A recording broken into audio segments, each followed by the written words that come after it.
Hello family, this is Marianne. Welcome to my channel. Today is a new day, new topic. Just a continuation of what we have been discussing about return to the motherland for the Black community. The audience suitable for this video is mainly the Africans or Black Africans or Blacks in the diaspora. For those who don't consider themselves African, probably this is not for you. I can help you. You need to work on yourself, find yourself, or rather do your personal work. That way we can start talking. Otherwise, this is for all my brothers and sisters, both Africans in the continent and Africans in the diaspora. So I'm going to continue with what I've been discussing, comparing Africans and African Americans, but today's topic is mainly to discuss why you should go to Africa and why probably this should be something that you need to be talking about. Let's talk about the map of Africa, of the world. Africa has mainly been displayed as a small continent. We know that this is a work of somebody else, and the true nature of Africa is it is 11.608 million square miles. Okay, America, North America alone, without South America, is 3.111 million square miles. Therefore, North America is 3 times less than Africa. Africa is a big continent. It has been displayed incorrectly. It looks as if it's a small continent, but Africa is massive. Therefore, there is space for all Black people in the world to fit in Africa. So if you got it twisted where you thought that maybe the way it looks in the maps is what it looks, no, it's not. Africa is massive. That means that we can all fit comfortably in Africa and even for generations. And that is why the Europeans invaded Africa, because they were congested wherever they are and they wanted space to expand their population. And that is why they invaded us. Also, the Chinese are encroaching into Africa. And you all know that the population of China is huge, and they are not able to extend their populations comfortably in China. And that is why they are starting to encroach into Africa. Now, one of the big reasons we need to go back home is so that we can take ownership of our continent. Otherwise, they predict that in 25 years, Africa will be recolonized. And that is the last thing we want, especially as divided as we are. African unity is the goal of the Black community. We have to get united. Otherwise, the enemy is going to take over us. So if we continue complaining and not taking part in the unity of Africa, which was the goal of our ancestors, was Pan-Africanism, if we don't participate and take part in it in any shape or form, we are going to regret, and our children and our great-grandchildren will have nowhere to stay. They are going to become slaves again. So it is up to us who are here, who still have the opportunity to own land and also to take part in the modernization of Africa. If we stay away from Africa saying, oh, Africa is poor, and following what the media has been telling us on purpose to make us think that Africa is poor, we are going to continue coming out of Africa and, taking away our brains and our people and, being taken advantage of. So we need to start returning back. Personally, I am doing that. I'm working on my way back to Africa. That way, the generations that come after me have a place to come to. So I'm not going to discuss all the reasons that have been going around the diaspora and all the things that people have been experiencing, because I'm assuming that you already know. You already know about the massacres in the Americas. You already know about the Tulsa and the Greenwood massacre. You all know about the Central Park in New York. You know about the Rosewoods in Florida. You know about all those things. That means that the Black community has risen. They have risen up from their bootstraps. They pulled their bootstraps up even after being emancipated from slavery, but they didn't have anything to build on. But they did manage to build cities, and they had a Wall Street in Greenwood, Tulsa, which I visited last year. But guess what? It was taken down by the enemy. So it seems like whatever we do as Blacks, there's so much we can go before they push us back down. It seems like there's a glass ceiling as to where we can reach in our achievements. It means like it almost seems like we can't go so far as we would like, or as far as our brains can take us. And we also find that most of the people who have been very successful are tethered, you know. They are being controlled by the white people, or they have partnerships, or maybe, and I'm talking about, for example, the sports world, you know, NBA, NFL. Most of those companies are not owned by us. They are owned by the white people. If you look at the music industry, they've taken over our hip hop. They've taken over BET. So it seems like the recording companies, the production companies, most of them have partnerships with white people. So there is nothing. Well, there is a few that are Black owned, but we know that most of our legends, Michael Jackson, Prince, we know that most of those legends had only so far to live. Once they started claiming ownership of their masters, they got taken out. So it's a big negative history, a big, huge trauma, a big, backwardsness and steps backwards of the things that Black people have achieved, but they were taken down, you know.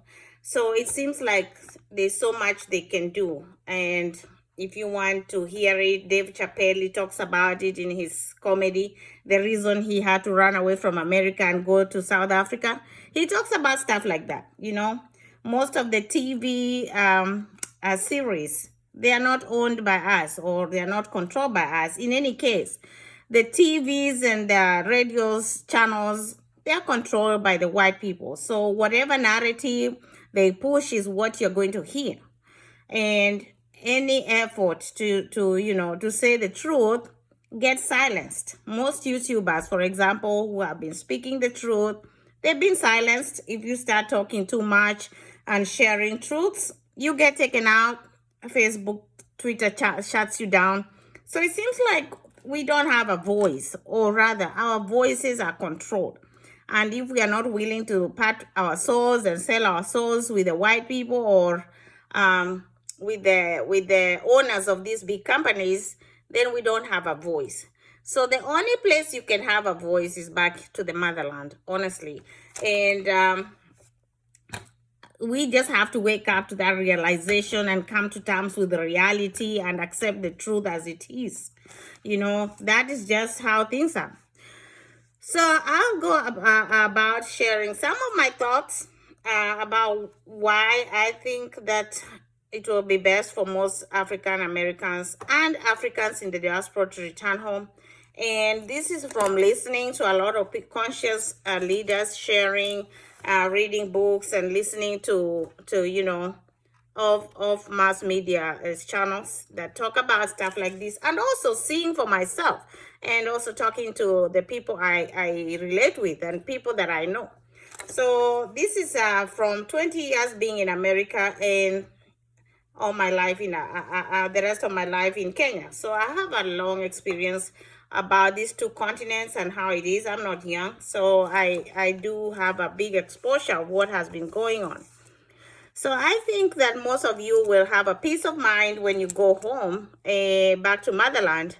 And that means you really don't have to live in fear, being persecuted, fear of, speaking your truths, because you will be among people that look like you. We all know that, especially in recent years, there's a lot of brutality that has been afflicted to our brothers and sisters. We don't have that in the motherland. So you can have peace knowing that your children are playing outside or they are going to school and they will come back home safely. So that fear is taken away. There is a sense of belonging and you feel welcome when you go back home, when you live around people that look like you can relate with them and you don't have a fear of somebody, picking on you because you look different. And then you also are the majority, it's over here. If you go to certain churches, you probably are the only black person in the whole church, and you stick out like a sore thumb. Back home, you blend, nobody notices that you're even there because everybody looks the same.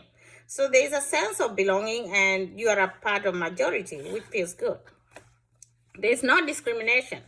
So over here, if you've been to most companies, you know that there is discrimination. Sometimes they say there isn't, but we know that it's overt. And sometimes you are not promoted because of your skin color. Sometimes you get fired because of your skin color. Sometimes you don't get a job because of your skin color or your name. If it looks and looks like the white man, a black person's, you might not get a job. So that discrimination will not happen over there. So the only thing that will differentiate you from the other people in Africa is your accent. People can tell that you're not from there only when you speak.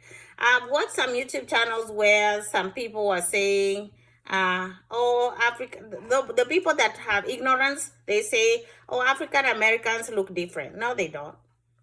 That just comes from an ignorance place because it speaks to the fact that maybe you have never traveled to Africa and you have not interacted with many Africans.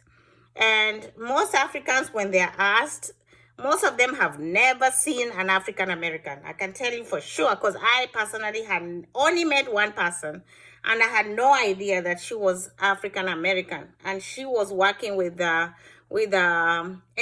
called I think it was World Bank or something like that. So most of them have no experience. They have never met anybody black from another continent because most black people do not come to the East African part of Africa anyways, because that's where I'm from. I'm from Kenya. So the only thing that will tell that you're different is your accent. I've had some African Americans say on YouTube that they are light colored compared to the black Africans. That's not true. I've met a lot of dark African Americans in America, and I've also met a lot of light colored Africans in Africa. If you look at some tribes in Nigeria, they are very, very light colored. And also we have a tribe in my country, some Luo community that are very light colored. We do have a lot of light colored Mozambique. One of the reasons are this, a lot of our ancestors were raped by the white people. And that meant that their children were going to be light colored. So please read your history.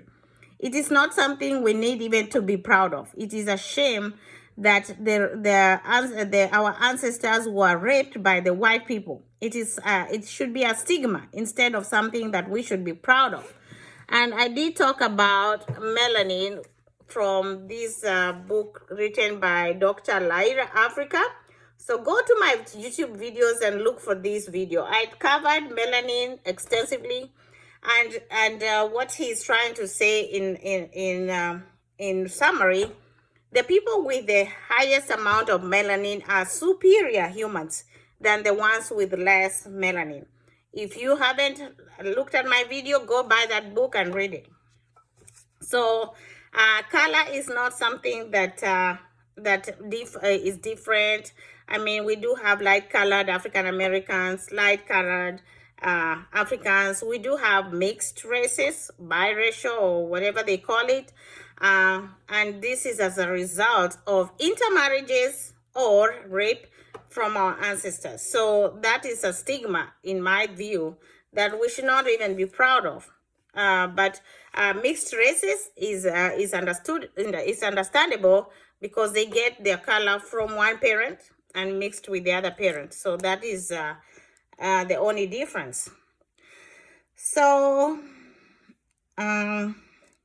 you can rise to whatever you want to achieve in Africa. I mean, as far as your knowledge will take you, and as far as your ability, your hard work will take you, you can rise to as far as you want in Africa. In the Western world, there's a limit for Black people, and that is pretty obvious. I don't even need to explain. And then I've talked about food in Africa is natural. So you do have an opportunity to experience natural food, and the food is delicious. I have seen, though, some African Americans, or rather Americans who visit Africa, they put sugar in their food. We don't do that. We don't put sugar in our food. And the reason they do that is because they are so used to having food that is sweet, sweetened using sugar, or over salted, you know. So their taste buds have kind of been ruined by the addition of all these additives, which are not good for our health. So if you allow yourself and go experience food in its natural state, you will recover your taste buds and return them to their natural state. And that way you can enjoy natural food and also regain your health back, you know. The sun is also 365 days a year. So there is no seasons. We are a tropical climate. So the equator passes through Africa in the middle, and it cuts through my country, Kenya. So most of the time we have the sun from sunrise to sunset, which is very good for our skin because we are sun people. We are supposed to be in the sun, and we synthesize vitamin D when we're in the sun. I have seen this firsthand. When I come back from Africa, my skin is looking so younger, so smooth, and it glows. And I've seen even with my friends, when they go back home, when they come back, their skin looks younger. It looks so smooth and it glows. So that is something you're going to experience when you go to the motherland. If you are not married and you're looking for a spouse, very most likely you will get a spouse, because we do have a bigger population of our own people, and it is easier to socialize and meet people. So I know many people here in America have had a big problem finding people they can marry. And I've had a lot of Black American men complaining that they can't find wives, you see. And also I've had the women complain that they can't find husbands. And this has led to a stage where we are going online to meet people on social media or dating sites. That is because the social setup in America is very limited. People work a lot. People are alone a lot. So the idea of meeting people is very limited unless you are living in big cities. And even if you do live in big cities, people here are busy. Everybody is working 2-3 jobs, or, you know, chasing the dollar, because life is expensive. You got to make ends meet.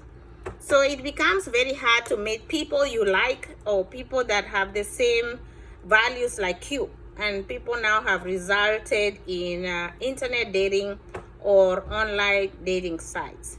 So Africa gives you an opportunity to meet people. We have more social gatherings. People go to church or meet in groups or meet after work for a drink or two. People meet a lot. There's more time for meetups. So it is possible that you will meet somebody that you will find attractive, or somebody that you can relate with back home. So in other words, you will never be alone.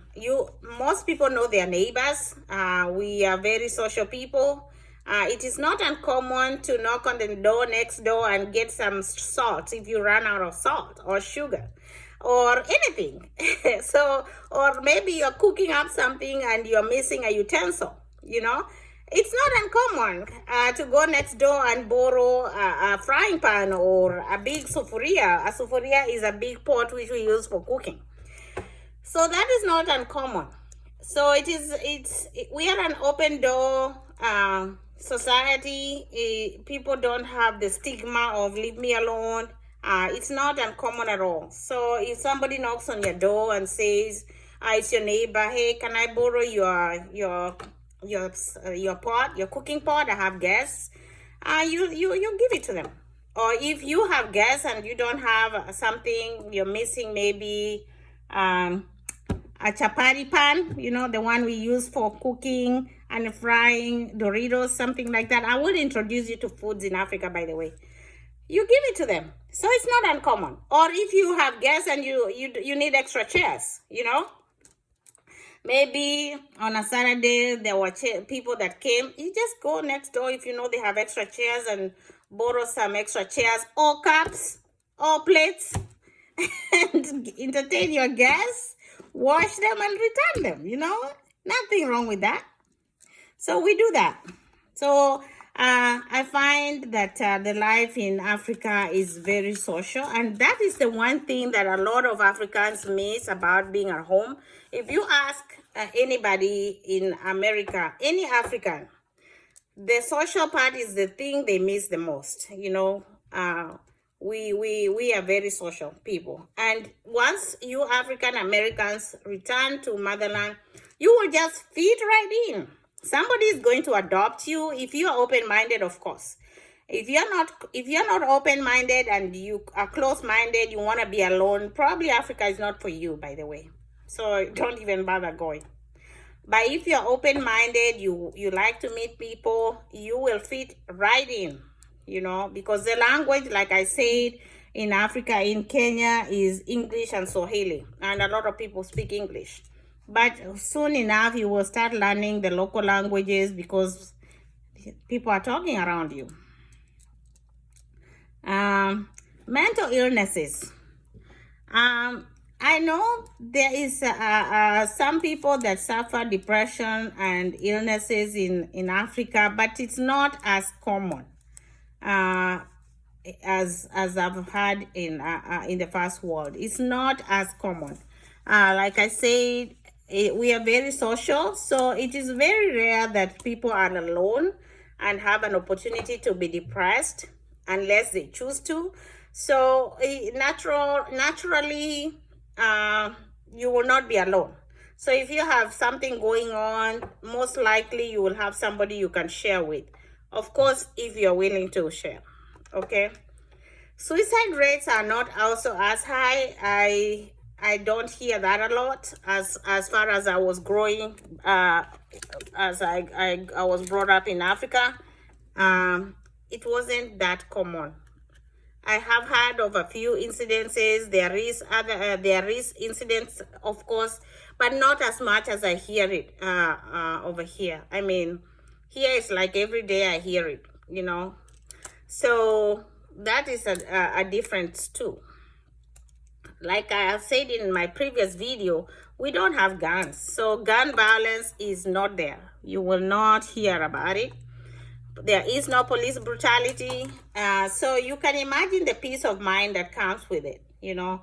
If you don't have to worry that a policeman will stop you and kill you, I mean, that is very reassuring, because that is a big fear over here. Because most Black people have to live with fear of doing something wrong or somebody calling on them. You know, you have a neighbor calling on you, or, you know, a white lady calling the police on you because you are bad watching, or because there's a Black boy playing with toy guns. Really, it's ridiculous. So imagine living without that kind of fear.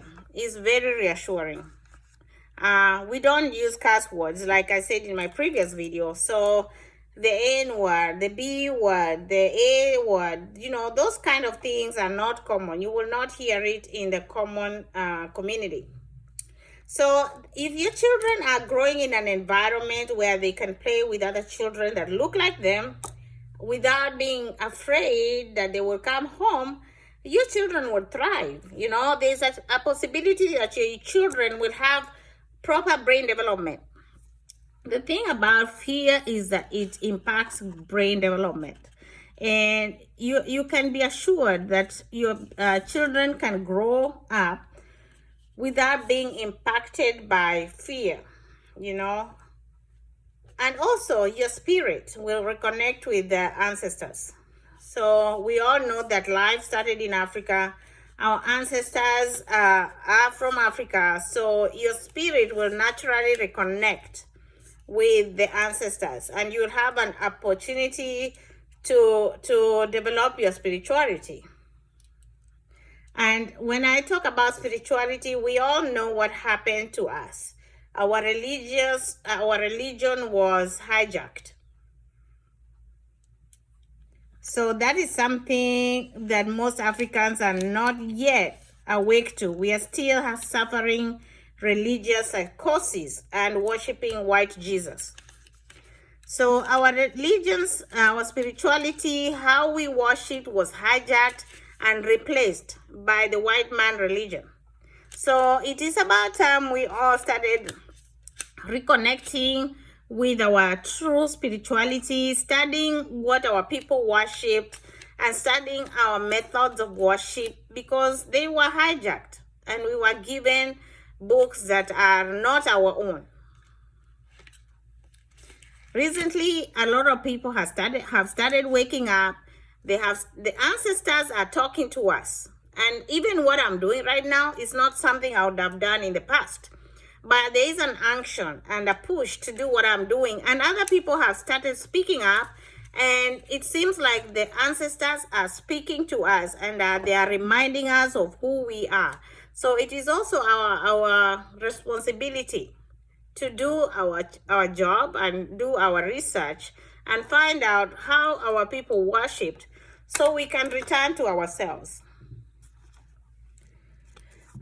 When we talk about the school system, a lot of parents in the first world have complained that their children are being taught by people who don't look like us. And one of the things that they have found out with research is that teachers kind of favor children that look like their own children. So if a white teacher is teaching a black child, definitely that child does not look like their own. And they are most likely not going to treat them in the best way they are supposed to be treated. So most of the conscious community is crying foul, and they really would prefer that our own children are taught by teachers that look like us. Now, I was just listening to Dr. Omar Johnson, and he was talking about, he has a YouTube video that talks about Biden taking out almost all of the funding to historically black community colleges, HBCUs in America. Now, HBCUs are the black communities colleges that taught teachers and all that stuff. So it seems like we are trying to eliminate all the education of our professionals. And what is going to happen is that most of the professionals are going to be white colored, and the opportunity for the black community is going to be reduced. So that continues to perpetuate the problem we are already having.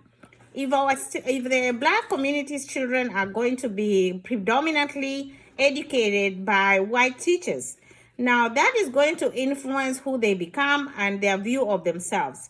Remember, brainwashing has been one of the biggest problems we have in the black community. And I've told you in my previous videos to read the book Brainwashed by Tom Burrell. So if we continue perpetuating the problem, it seems like we are whitewashing the professions and careers. So all teachers are going to be white. There will be limited number of black teachers, and therefore the black children are going to fall through the cracks. So that is one of the biggest problems. Also in the school system, there's a lot of push towards ADHD, special aids, and labeling of children who are hyperactive. Now, we all know by now that the black children don't act like the white children, not because of their skin color, but because they are genetically different.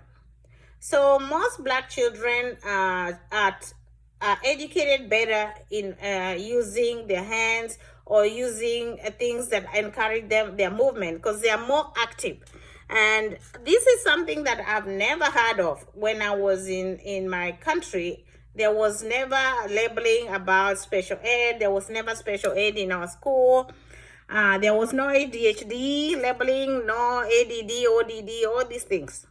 And you might say that maybe because we are not civilized. Well then, most kids went through the school system just fine. If they misbehaved, they got timeout, or they got some canes, or they got discipline, or maybe they were sent to they were punished using, maybe they had to go sweep the compound, pick up some trees, cut some trees. They learn their lessons or do some extra assignments, or their teachers are summoned to school and they're talked to, and the problem is resolved. We didn't have this a special class for special ed or ADHD medications and pushing, all that stuff. So that did not happen. So you have an opportunity of having your children learning in the tutelage of teachers that look like you. So for black people who have decided that this America is their home and their future, remember, as a parent, when you get out of this world, your children will remain in this system, and you don't have any control over what happens to them after that. Right now, your choices are your choices, and they influence your children. So you can make a choice that might impact your children's future or impact them negatively.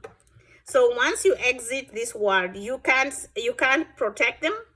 You cannot control the environment they live in, and you cannot control what the leadership does or doesn't do. So once you're gone, you're gone. So it's up to you to make a decision whether you want to make a decision for you because you want to stay, or for your future children because you want them to grow in an environment that is safe. Just saying. So for marriages, we all know what is going on in the Western world. Marriages are in trouble, right? And I've seen it firsthand with people that I know of Africans that have come to the diaspora, and most of them, they broke up. Their marriages broke up. Either the wife decided to leave and got married to somebody else from here, from Africa, or from the white community. So your marriage is in danger. The other thing is, I've already said, people work a lot, so there is limited time together as a family. So maybe the wife works at night, the husband works in the daytime. You have very few days where you are together at home. I've even seen, for example, like when a couple or family is going back home on vacation, they can't go together. Why? Because one person's vacation time was approved differently from the other, because one person works in a different place, the other one works in a different place.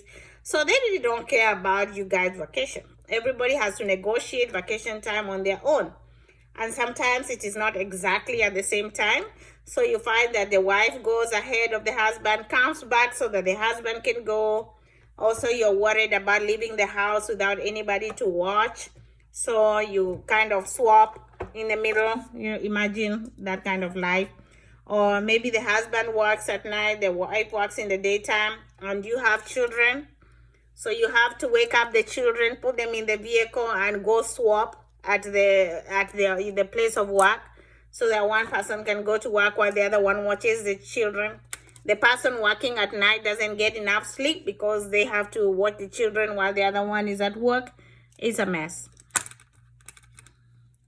It not only affects your marriage, it also affects your life, because you're not able to rest adequately, and also the children don't get to see you and your wife or husband together as a family. The number of times you eat as a family or you spend time together is limited because maybe you spend 1 day a week together. So if you're thinking about coming to the West as a couple, those are some of things that you need to think about. Are you willing to compromise that? You know, if you're back home, the difference is that you have house help. You know, you have a maid that you can leave the children with, and you two can have quality life. You can both work during the day, and you're together at home in the evening. So that is one disadvantage of being in the West. So some of the compromises, I know we are here because we have to work and get the dollar. And that is one thing our leaders in Africa need to work on. We do have enough resources for Africa to keep their children back home without them needing to travel abroad for a better life. We have allowed the West to deploy us, and we have allowed the leaders have allowed our country to get taken advantage of. That's why their children keep leaving Africa in search of a better world. That is something that our leaders really need to work on. So once you're in Africa, you will be surrounded by an extended family support. You know, we have extended family. We do have nucleus family. So every time you need help or you have a gathering, you always have family back home. So the Black community has done a good job over here of having extended family, but it is getting drained away. So that is the one advantage of being in the continent. Also, when you make a decision to be in the West, remember this is where homosexuality is legal. So if you are concerned about your children changing their sexuality, then probably this is not a place for you to bring your children. So on the flip side, if you're in the West and you decide to go back to motherland, you can be assured that your children will maintain their sexuality. If you have, when you talk about childbirth, I've had several parents or several women complain that they don't get enough or adequate support when they are having their baby. And the reason for that is they complain that they are not given enough medication for pain because the Western world thinks that Africans have a higher pain tolerance. I've heard of several complications that happened. In fact, Beyonce shared her experience of almost, having too much pain, and she wasn't having adequate help. Vanessa Williams has expressed the same thing. And one of them, I'm not sure which one, had also complications of having childbirth. And they don't get enough attention just because of your skin color. So that is not something that is common back home. All the doctors and nurses are your skin color. They're all black. So we don't have an issue where you can say, oh, they discriminated me because I was black. Because everybody's black. The only thing that might be an issue over there is how much money you have, because we have different hospitals. Some are very expensive and only the rich can afford. And of course, you get better care when you go there. So that's the only thing that might affect the care you get. So in Africa, the issue of drugs is not common. I know there are people who use drugs, but not common. Marijuana is illegal. You cannot smoke marijuana. So if you have an issue of having marijuana, then you shouldn't go. You cannot smoke I'm talking about Kenya. I don't know of any country in Africa that allows weed, but in Kenya it's illegal. So you cannot just smoke. And you cannot have free access to other drugs like cocaine or weed or meth or whatever. So if you're a druggie and maybe you want to heal, probably Africa is good for you because you will have no access to it. We do have a lot of people that drink alcohol in Africa, and that is also a problem. That would be both traditional and commercial drinks. A lot of people drink, so that is a problem. And if you're an alcoholic, maybe that's not a good environment for you, but you just have to have it in your mind that, you know, you're going to heal, not to participate in what everybody else is doing. The prison industrial complex is not an issue. We don't have enough prisons to fit everybody that does something small or petty. So over here in the West, it's a business. It's a big deal, and it's a big problem to our community. They say that there's about 2 million Black people locked up currently, which is a huge number. I mean, so we find that most people get locked up. The justice system is not fair to the Black community. The jury system is not. And they say it is, but we know what that is. A lot of Black people have been locked up for crimes that they did not commit. And also we find that some people, Black people, are locked up for reasons that the white people are let free. You know, you can commit the same crime, you get a life sentence, and the white person gets maybe a year or two. So it's not a fair system. So if you go to Africa, that's not the case. There is no jury system, first of all. We don't use that system. And the lawyers, the judges are Black. So you cannot say that you are discriminated against because of your skin color. It's your crime that will get you in trouble. So most likely, if you are suffering from drugs, you will be able to detox because you don't have access. And also, the toxicity from mass media and social media, you can easily detox because you can choose not to participate. Our media is African media, so most of the time is Black people reporting about Black people. So it's not like you're being discriminated, and so that is different. You will have less bills to pay. Electricity is not as expensive. Gas is, if you want to use gas. Water is cheap, you know. So, and you can choose to have a well, so you don't have to participate in the plumbing system of the city. So you can live off the grid if you want. So, you know, like recently, most people in the conscious community have been talking about living off the grid. You can easily live off the grid in Africa. Easy. So you can easily afford a comfortable lifestyle, especially if you have the dollars. Because it's, for example, in Kenya, the conversion rate is almost $1 to 100 Kenya shillings. It's very easy to live a comfortable life if you have saved enough, or if you have income coming. There's an opportunity to be a philanthropist because you're surrounded by people who need help, and that will also connect to humanity. So if you're a giver, you will have many opportunities to participate in giving. Let's see. So also, if you are still young and you have not married, most likely you'll be marrying a Black woman. If you're a man, so you'll be marrying a Black woman, and a Black woman will be marrying a Black man. That helps to extend our gene pool, our DNA. So we know what is happening in the Western world now. There's a lot of gene mixing and genetic drain of our Black race.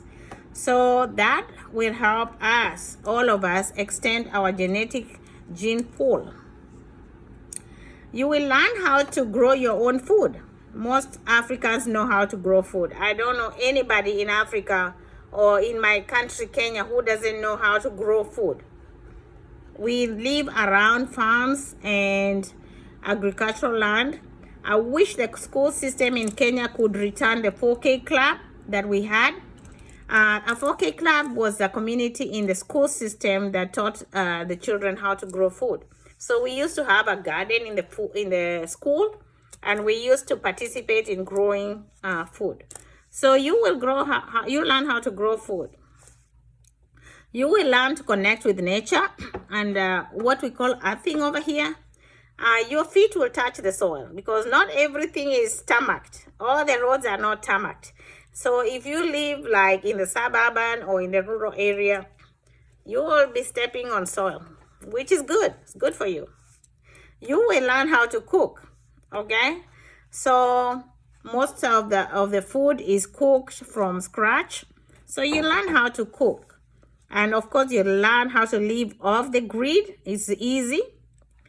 Then you will also learn how to think about your own survival. So sometimes we don't have everything available to us like we have here in the Western world. So you'll be able to think outside the box and make things work. You will become creative. So if you don't have something, you will be able to think of how to find something that works for you, okay? For example, you can get stuck on the mud when you're driving, right? The car gets off the road and gets stuck in the mud. You've got to be creative. The good thing is that in Africa, people are willing to help. And you'll get a lot of locals that will push you out of the road, and some might ask you to pay a little bit. Don't be mean, share. You will learn to be humble, right? Most Africans are very humble. So you will learn to be humble. You will learn to be grateful. Most people in the West, we are entitled. We feel like we should get everything we want like right now. In Africa, you will learn to be grateful because not everything is available to you. You will learn to meditate, right? We have nature, we have trees, we have lots of greenery everywhere, and that allows you an opportunity to connect with nature, to meditate and connect with yourself. So you will learn to meditate. You will learn to appreciate life, right? So sometimes meditation allows you to become more grateful and appreciate life. You will also learn to appreciate silence. So we are not surrounded by noise unless you live inside the capital city. The rural and suburban areas are quiet, and you will learn to appreciate silence. Over here in the West, sometimes most of the time you're surrounded by noise, TV, music, all that, internet. So back in Africa, you can allow yourself to be silent, and that allows your brain to rest. And also you can take advantage of being creative and being you can only create while silent, and you can only think when you're silent. So that helps. In most of my escapades, when I traveled to Africa, most of the brilliant and futuristic ideas came to me while I was in Africa. So in my meditation and in my aloneness, I was able to think and see what's coming. So that is something I love about being in Africa. You will be able to participate in social events, and that allows you to meet and connect with people. You will have to dress modestly, at least. We don't have an issue where men sag their pants. If you do try to sag, the men are going to correct you. They will tell you to pull up your pants. If you're a lady that likes to dress in scanty clothes, the women will correct you. They have no problem doing that. And we do not want you to be embarrassed, and that is why I'm telling you ahead of time. It's the best way to do things is to, dress modest. Look around and find out, how do people dress? How do people generally dress? And that will dictate how you dress. If you try to go outside that mode of conduct, you will be brought back to shape. Most of our colors are varied. So like when you go to Africa, most of the traditional attire have many colors. And we utilize most colors because our eyes can appreciate color. And I covered that while covering this book, Melanin by Dr. Lyra Africa. Melanated colors can see all colors. That is something I didn't know until I read that book. And the reason is because of our melanated eyes. So you'll find that most traditional clothes have many colors. They are printed beautifully. They are all colorful. So that allows you to absorb and appreciate color. Also the food. The food has a range of taste. And that is one thing, again, most Africans miss about being home. And again, the same thing is all here. Our taste buds are different. We taste a big range of food.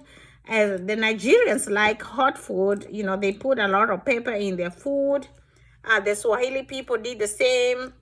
And, you know, the taste is just different. So the difference in the Western world, most of the taste is either sweet, sour, or salty. So when you go back home, there's a big range of taste that you will experience. There is the pilau, and that taste comes from the spices they use in the foods. There is nyama choma. That's our cow is grass fed, so the taste of beef is different. The taste of soda is different because they use sugar instead of corn syrup. So you're going to experience a variety of taste. So just be prepared. And that is good for you because it exercises your taste buds. So you end up eating less salt, less sugar. There's a lot of walking. So all people don't have vehicles. So most people walk. And you find that most Africans have studied, you know, their shape because they walk a lot. They also carry heavy loads. And especially the men. So you find the men are big-chested and they are strong.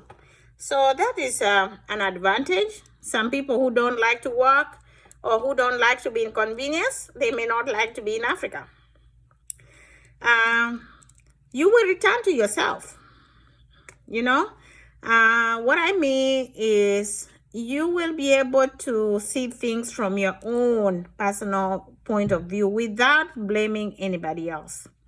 So like I've listened, I've watched a lot of conversations from my brothers and sisters in the Western world.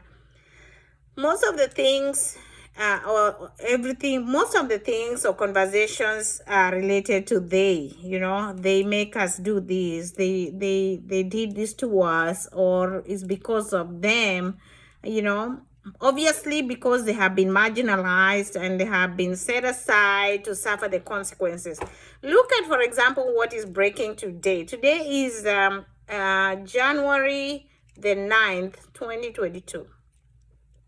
Breaking news of the New York Bronx. There is a fire that took out 19 lives. And that area is where the Black community and the minority live. And this happened today. So you find that there's a lot of redlining and gentrification in America because the Black community was pushed towards the cheap houses to get them away from owning land because they failed to get the land that was promised to them after emancipation. So these are the disadvantages of having your generation extending in the Western world. So we have been marginalized in the Western world, and when you go back home, you have an opportunity to be able to buy a piece of land, build your own home, and live in peace. Some habits that I see in the Western world, especially self-harming behaviors and cutting skin, is something new to me. I had never seen anybody self-harming or cutting their skin in Africa. So maybe you have. Leave a comment below and let me know if you have seen anything like that, because that was new to me. I don't understand why people cut their skin. They say it's out of depression. And there is some Black people that do the same behaviors, not as much though. But I don't understand why nobody self-harms. I've never seen anybody self-harming or cutting in Africa. Is it a learned behavior? Because it is possible that people learn from others. And in Africa, nobody is there to teach them that. So Leave something in the comment and let me know why that is. If you have seen it happening in Kenya, for example, let me know, because that would be interesting. I've never seen it. Like I said, I've never heard of this ADHD in children and special ed. That one is new to me over here in the Western world. I've also, as long as I lived in Africa, I didn't hear of anorexia and people who don't eat. You know, it's not common to find people refusing to eat food. And I think that is because we don't have an over possession of being thin and skinny. Actually, being big and thick in Africa is an advantage. It's the way the perception of people is they prefer women who are thick and have hips, you know. That is something the men prefer. The men prefer thick women. And in the past, I'm not sure if they still do it. In the past, if, for example, a girl was getting married and she was skinny, the aunties used to have her stay somewhere and they would fatten her. So they would feed her up and make sure that she's plump up before the wedding. So that is something that is different for me. When I came over here, girls want to be skinny and thin, and then we have these bulimia and anorexia disorders that become a mental illness. So when I talk about skinny, there is a time when we had a lot of HIV in Africa. And if you've been doing your studies, you know where that came from, right? Yeah, you know. So that was brought to us, and HIV was taking a lot of people down. And most of the symptoms of HIV was loss of weight. And so people really got scared of seeing thin people and skinny people. And if people started losing weight so much, people will be like, do they have HIV? You know, are they sick? Did they die of Mukingo? We used to call it Mukingo. Or Ukimwi. Ukimwi was the Swahili name for AIDS.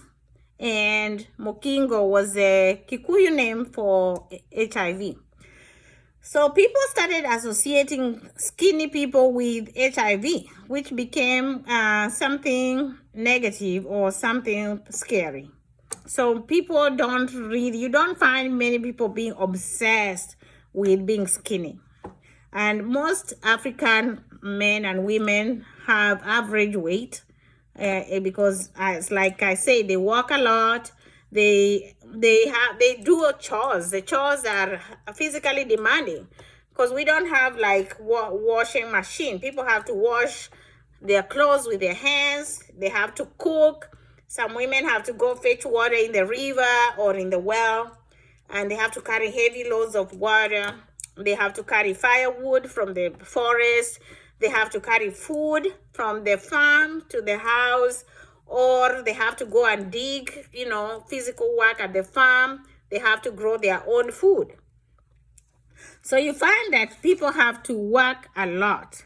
So this is something that I see. It helps the women stay active and physically fit. Also, the food they eat is not healthy and natural. And also people eat at the table. So 3 meals a day. You don't find people snacking all day and eating all day like we do here in the Western world. So if people are eating 3 meals a day, it's controlled eating. So people don't just eat for fun or for the sake of it. So that is something I observed as a comparison in the Western and African worlds. So also discrimination in the bank. The bankers are black. So you don't have an opportunity to be discriminated against because of your skin color.